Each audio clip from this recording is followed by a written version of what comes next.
How's it going, everyone? 8-Bit Kevin here. Today we are going to be unboxing and reviewing the Trafalgar Law Anime Heroes figure from Bandai Namco. I know I'm a bit behind on this. This came out a while ago, but just kind of been busy and lost track of time and just never got around to doing it, so we're going to be reviewing him today. If you didn't know, the Bandai Anime Heroes figures retail for $19.99. I'll link down below in the description or the top comment of where you can purchase it if it's available. But anyway, let's go straight into the unboxing and review. So we're going to be taking a look at the box first, as always. So up here at the top right, we have the One Piece logo. We have a picture of Law here, Anime Heroes and Trafalgar Law. To the right, we got the picture of Law. The back, we have all the figures up to this point. So Law's included. Last time was Shanks, was in addition, and Ace. So we got that. It's an updated back. We got Anime Heroes on the side with One Piece at the bottom, Anime Heroes up top, and then the warning information at the bottom. So let's free Law out of this box and take a look. So I'm not surprised that Law already has a figure. Law is a very popular character amongst basically everyone in the One Piece fandom. So it was only a matter of time. Yeah, let's take him out. All right, so let's take a look at what he got. So we got the figure Law here. We got 3 sets of hands, and we got his sword. So very much like Zoro and Shanks, we have an unsheathed version of his sword and the sheathed version of his sword. Let's take him out and see what we're working with. This is always one of my favorite parts, because sometimes I feel like they just really put them in deep into the mold of this plastic. All right. So, got Law here. Let's check out his paint job first and the mold. So we got Law in his post-time skip outfit. So look at his hat there. And the face mold. The face mold, to me, it looks a little off. I think it's the nose. It's not terrible by any means. It's just, it kind of looks off-putting looking him straight on. Maybe just because, you know, translating to 3D doesn't always work out. So he's wearing the top with the furry neckline, and then his spotted jeans and black shoes. So the paint job overall looks really nice. To be honest, I'm a little disappointed in the outfit choice. It's one of his more boring outfits. I'm more of a fan of, I believe it's Punk Hazard where he's wearing the jacket, but I can see why they wouldn't do it. You would completely limit mobility depending on how you do it. This one gives more articulation for Law. So you have some articulation here. Looks like the furry neck piece is a separate piece, so it allows for a little bit more articulation, but somewhat limited mobility due to it. We got articulation in the shoulders. We got in the elbows articulation. We could twist the arms up near the shoulder. Articulation at the hand. The torso, right at the hip here. We got a joint here at the knee. And then some articulation at the feet. And I think that's really it, honestly, for articulation-wise. Works really well. It gives a lot of possibility for range of movement. So again, I can see why they went with this outfit. There's nothing in the way for it to limit movement. If you remember Shanks had like the long coat. If Law was covered in the coat, you may not have the same mobility and range of motion, because Law, if you really wanted him to, could do the splits, I guess. I don't know why you would want him to, but With the jacket, he probably wouldn't be able to do that, but I could still see arm movement if we were to do that. Let's see, what else? Let's get out the accessories, because there's not really too much to look at with Law. So let's take a look at the swords. You're just gonna sit there, Law. So very much like Shanks, we have, and Zoro, we have the unsheathed version of the sword. I'm honestly very disappointed in it. It's very much like Shanks, where it feels like they kind of just said, screw it, let's just make the whole thing one color. It's really flimsy.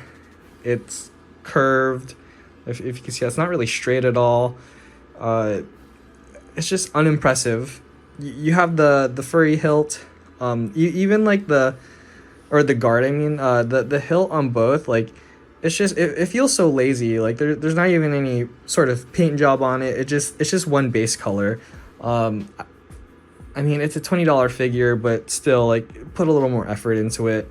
Again, the blade I wish was a little more reinforced. And then we have the one with the sheath, and if it's the same as the others, yes, you can take it off so that you can have Law holding the sword and have the hilt somewhere on him. He does not have a sash to put this in, so I believe Law would have to hold the sheath. However, the sheath is colored in comparison to the sword. It has a nice paint job. I guess this part didn't really need to be articulated at all, so I'm fine with that. It's not an issue, though it is also another flimsy accessory, which is very unfortunate. Not straight at all, just a little rough, kind of lazy. I'm also very not impressed with most of the One Piece Anime Heroes accessories. I'm not sure if that's like that for the other lines, for the other series, but you know, I wouldn't know. I only buy the One Piece ones. So let's take out the hands. So interestingly enough, I'm honestly really fine with just Law having hands for his accessories, because he doesn't really have that much going on as a character. His character is mainly just his hands. So let's look at the hands really quick. So I really like, they have the letters for his tattoos here, death. And for this, it's just him doing like his room ability. So I think that's really cool. Then you have the sword holding hand and the hilt holding hand, or vice versa, whichever you'd like. And then just kind of defaulted open palms. So not very impressive there. Let's try to replace one of the hands and see what's going on here. So let's take this hand off, because I like when Law does room. So let's put this on here.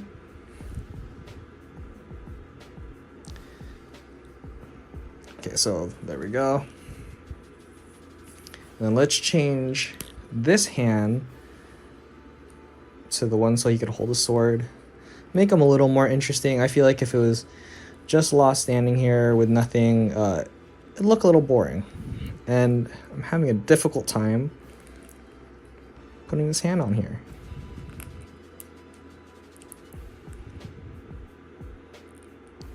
There we go.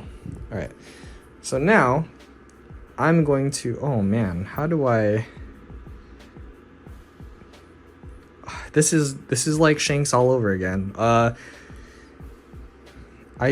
don't think he can hold the sheath.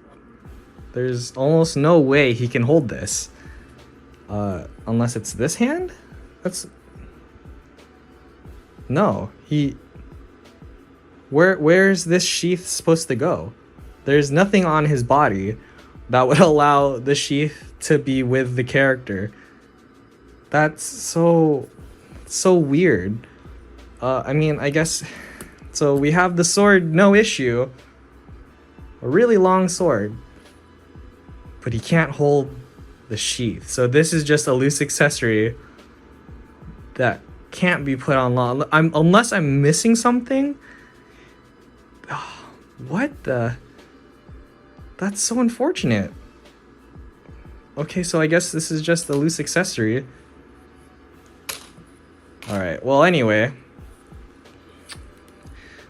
You could do that for room, and then just have his really ugly sword just out. I would have rather him hold the sheath than hold the sword, but you know, whatever. Beggars can't be choosers, I guess.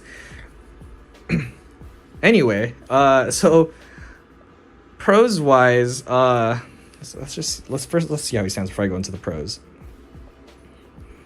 So law. Ooh. Come on. Yeah, he can stand somewhat okay. All right, so not too much of an issue. He can stand on his own. But okay, now let's go into the pros. So pros wise, I mean, these are the perfect accessories for him. So I don't really have an issue with him having just replaceable hands. Articulation is great. You know, a lot of range of motion. I like that this neck piece here is a separate piece so that it helps the head keep its articulation. Again, always the paint job is always fine, except for the accessories like the swords. Otherwise, it's fine. Honestly, I feel like there's more negatives than pros in this. Negatives wise, again, you know, the sword is just really ugly, really plain, just unimpressive. The very fact that he can't even hold this hilt just infuriates me to a degree that you don't understand. The clothing choice, I understand why they chose it, but it's such a boring outfit for him, to be honest. Like, if you were gonna do this, I would have opted for the pre-time skip outfit. I love the pre-time skip outfit a lot more. The head mold, it's just the nose bothers me. I think that's just a personal issue. If it doesn't bother you, then more power to you. But yeah, law, room, shambles. That's really it, honestly. For $19.99, I guess you get what you're paying for. Honestly, probably on the bottom of the list for my favorites. Really, like, I don't know what else to say. Like, it's just kind of disappointing. Like, for someone that I was okay with just having the hands for the accessories, I was hoping for something else. Like, I don't know, just he's a very popular character. Do something more with him. But for $19.99, I don't know. I feel like this is like a $15, $10 figure in my opinion. I don't know. Let me know what you think down in the comments. What would you change for Law? What's your favorite parts about him? Not the character, but the figure. Are you okay with just the hands? How do you feel about the sword in itself? Tell me if I'm just doing something wrong and I'm just not able to figure out how to have him hold the hilt or anything, or where it's supposed to go because there's no sheath or not sheath, sash to hold it, or maybe I'm just being dumb. I don't know. But yeah, just let me know down in the comments what you think and how you feel. I hope you enjoyed this quick unboxing and review. Again, I'm going to link where you can buy it down in the description and or the top pinned comment. Make sure you like and subscribe, and I'll see you on the next one. Bye!